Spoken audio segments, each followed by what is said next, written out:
Magandang umaga po sa atin lahat. Sa mga kapwa ko miyembro ng Committee on Good Government and Public Accountability at saka sa publiko na nakasubaybay sa ating mga hearings. Isa po sa pinagmulan ng legislative inquiry na ito ay ang privilege speech ni Honorable Rolando Valeriano noong ika-3 ng September 2024, delivered before the plenary session of the House of Representatives. Simple lang po ang pinaghuhugutan ng privilege speech na ito. Transparency and accountability on the expenditure of public funds. Sa pamamagitan ng mga hearings ng ating committee ay ating ginampanan ang tungkulin na alamin ang mga kakulangan sa ating batas at busisiin ang paggastos ng mga nakaraang ipinagkatiwalaang pondo ng bayan upang masigurado ang transparency at accountability ng ating pamunuan. Uulitin ko po yung sinabi ni Honorable Roland Valeriano. Tungkulin natin dito sa Kongreso na busisiin ang panukalang budget ng ehekutibo at ang paggastos ng mga nakaraang pinagkatiwalaang pondo ng bayan. Hindi pera ng pangalawang Pangulo. Ang Office of the Vice President budget para sa taong 2022, 2023, 2024 at 2025. Pondo ng bayan yan. Kaya mayroong budget hearings ay para malaman ng madlang people kung paano ginagastos ng mga opisina ng gobyerno ang pondo ng bayan na pinagkatiwala sa kanila. Ito po ay ayon kay Honorable Roland Valeriano.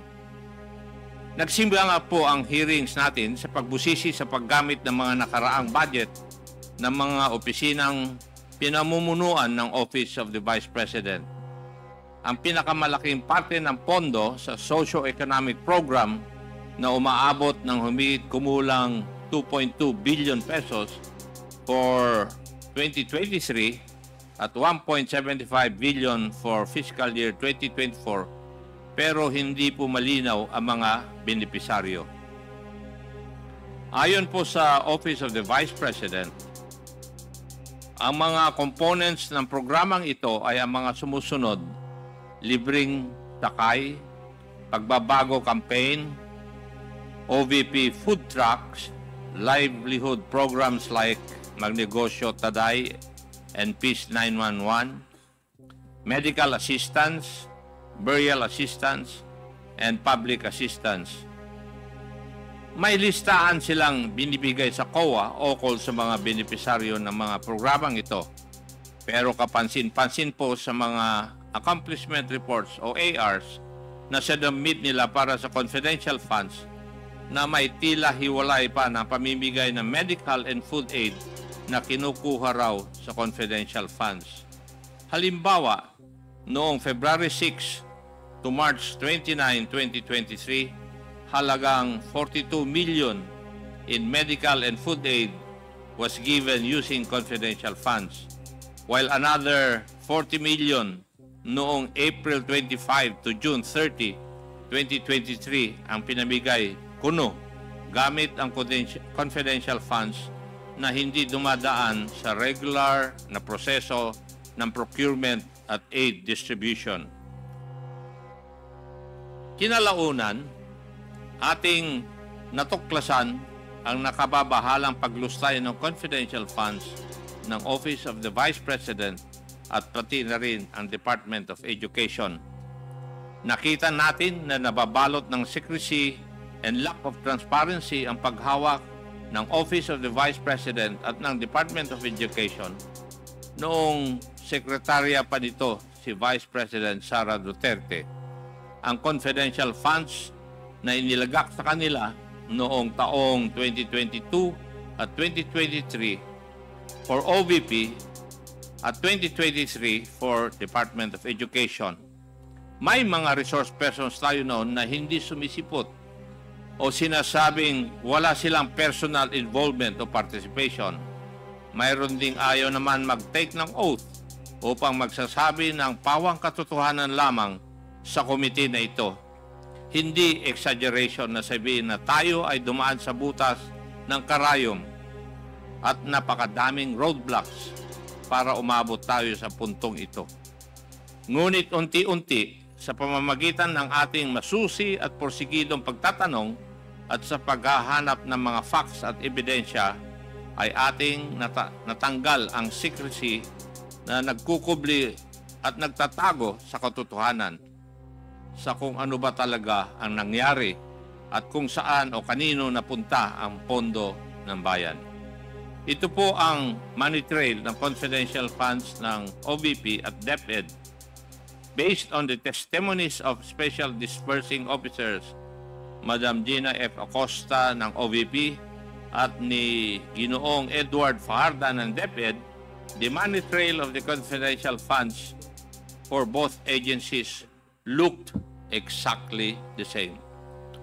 First, after finishing all internal financial processes and documentations and securing all required signatories in the disbursement vouchers, including Vice President Sara Duterte herself, the SDOs received the land bank checks representing the confidential funds for each quarter. Malalaking halaga po ang mga ito.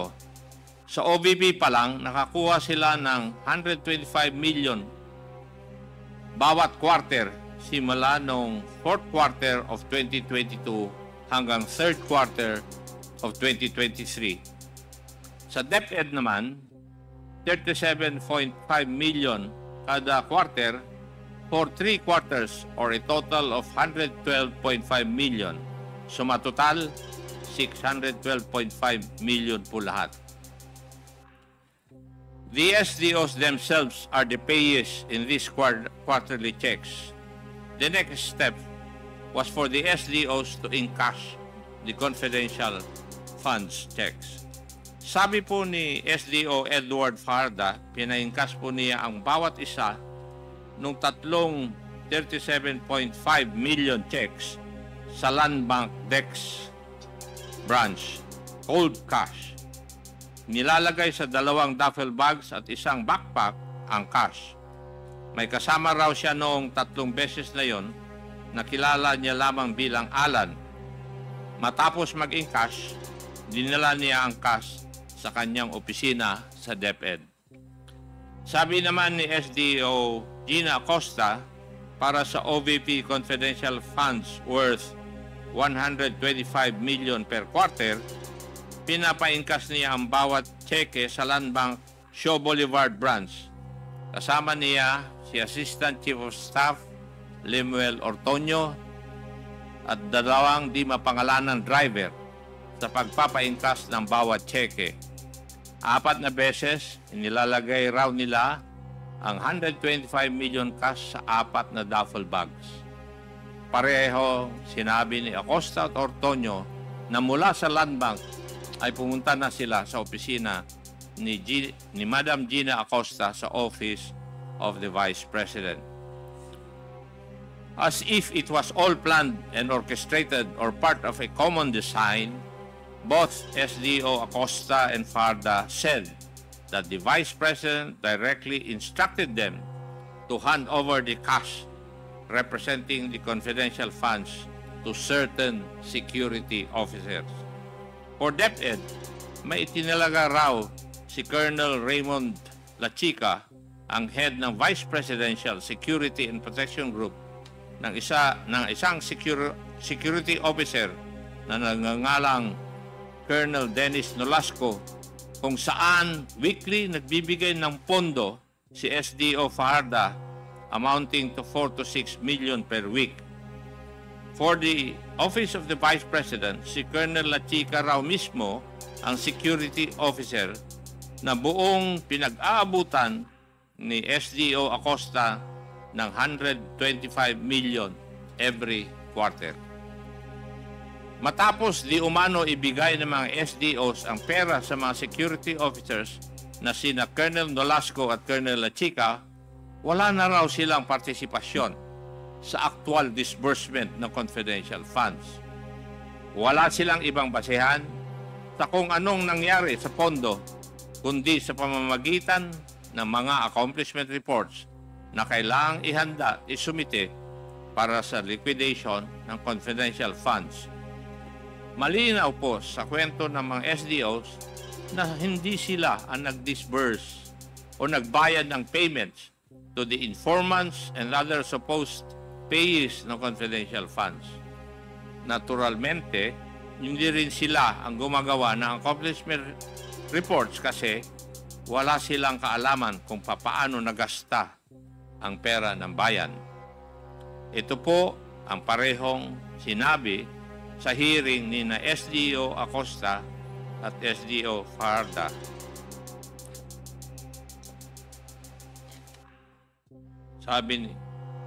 Sabi, wala po akong alam sa pag-implement po ng confidential activities dahil po hindi ko po iyan in line sa aking pinag-aralan. Your Honor, hindi po kasi ako ang expert diyan. Si Colonel Nolasco po. Siya po kasi ang gumawa niyan. Ito po yung mga sagot ng ating mga resource persons noong mga hearing. It is also being made to appear that the acknowledgement receipts or the documentary evidence of payments, o tawag natin ay DEP, supposedly also came from these security officers. Hindi po malinaw para sa akin ang kwento nila kung kailan inaabot sa kanila ng security officers ang acknowledgement receipts. Pero ang malinaw po sa mga AOMs ng COA na hindi sinubmit ang mga acknowledgement receipts kasabay ng kanilang mga liquidation reports. Mukhang parati na lang afterthought ang pag-submit ng acknowledgement receipt sa COA. Ito ay sinubmit kasabay ng mga letter response na pirmado ni Attorney Poa para sa DepEd at para sa OVP ni na Attorney Lopez and Ginoong Ontorio. Sila nagsubmit ng acknowledgement receipts sa COA. Isa pong obserbasyon sa mga revelations na ito ng mga SDOs at mga ibang opisyal at dating opisyal ng DepEd at OVP. Tila ba sinasaya tayong nililito, nililigaw at pinapagulo ang narrative sa kung ano ba talaga ang nangyari sa OVP at DepEd confidential funds. Kung inyong matatandaan, nung una ay sinabi nilang tanging ang mga SDOs lamang ang may kaalaman sa disbursement ng confidential funds. Ngunit nang magpakita na ang mga SDOs sa committee hearings at tinanong sila, wala din daw silang alam sa mga detalye patungkol dito sa mga confidential funds. Lahat po sila ay nagtuturuan. Pero sino nga ba ang pumirma sa mga accomplishment report at certification? Ang mga SDOs at si Vice President Sara Duterte. Kung totoo ang sinabi ni na SDO Acosta at Fajarda, malinaw na ito'y paglabag sa Joint Circular 2015-01 o ang guidelines sa paggamit at pag-audit ng confidential at intelligence funds na tila ginamit lamang sila bilang middlemen o pass-through ng pondo. Nananatiling misteryoso at tago kung saan talaga napunta ang confidential funds. Isang butas sa guidelines na dapat tugunan sa pamamagitan ng batas. Mula sa Davao City na lumaki noong siya ay mayor hanggang sa mas malalaking pondo ng mapas sa kamay niya bilang Vice President at DepEd Secretary, nakakapagtaka rin ang obsession ni Vice President Sara sa confidential funds. Marahil ito'y dahil sa kalakip ng opacity at antas ng secrecy sa pag-disburse ng mga confidential funds na tila nagiging daan upang ito'y abusuhin ng walang accountability.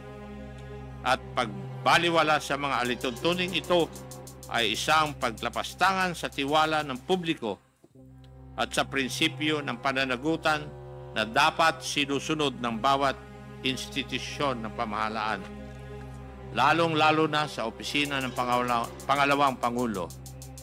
Let me remind the public of what is at stake here. It would constitute graft and corruption if public funds are misused or misappropriated, or worse, if funds are diverted to personal use or benefit. And given the amount we are talking about here, this may be under the crime of plunder. We leave it to the investigative bodies of the government to investigate the crimes committed here. Meanwhile, our task now is to legislate measures that will leave no room for pilferage of public funds. Maraming salamat po. Thank you, Mr. Chair.